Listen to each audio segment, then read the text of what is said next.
Share and care charitable society നിർമ്മിക്കുന്ന dialysis centre നിർമ്മാണത്തിന് സാമ്പത്തിക സഹായം അഭ്യർത്ഥിച്ച് വിദ്യാർത്ഥികൾ അഭിനേതാക്കളായ ഹ്രസ്വ ചിത്രത്തിന്റെ പ്രദർശന ഉദ്ഘാടനം നടന്നു.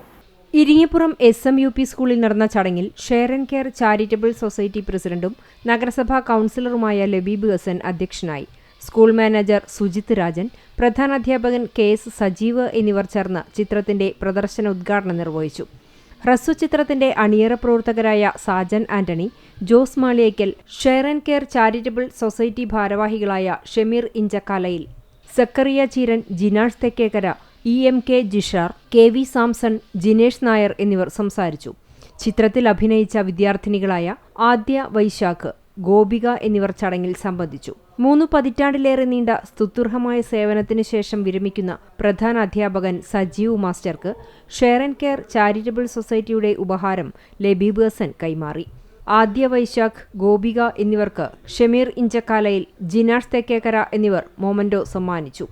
കുന്നംകുളം കേന്ദ്രമാക്കി 1 പതിറ്റാണ്ടിലധികമായി ജീവകാരുണ്യ മേഖലയിൽ പ്രവർത്തിക്കുന്ന share and care charitable society നിർമ്മിക്കുന്ന പുതിയ ഡയാലിസിസ് സെന്റർ യാഥാർത്ഥ്യമാക്കാൻ പൊതുജനങ്ങളിൽ നിന്നും ഫണ്ട് കണ്ടെത്തുന്നതിനായാണ് ഹ്രസ്വചിത്രം ഒരുക്കിയത്. ഇരിങ്ങപ്പുറം സ്കൂളിലെ 25ഓളം വിദ്യാർത്ഥികളും ഗുരുവായൂർ ദേവസ്വം സ്കൂളിലെ വിദ്യാർത്ഥിനി ആദ്യ വൈശാഖ്, ചലച്ചിത്ര സീരിയൽ താരം ഡോണ ശങ്കർ എന്നിവരാണ് ഹ്രസ്വചിത്രത്തിൽ അഭിനയിച്ചിരിക്കുന്നത്. ചലച്ചിത്ര സംവിധായകനും ക്യാമറാമാനുമായ സാജൻ ആന്റണിയാണ് 3 മിനിറ്റിലേറെ ദൈർഘ്യമുള്ള ചിത്രം ഒരുക്കിയിട്ടുള്ളത്. അധ്യാപകരും PTA ഭാരവാഹികളും വിദ്യാർത്ഥികളും ചടങ്ങിൽ സംബന്ധിച്ചു.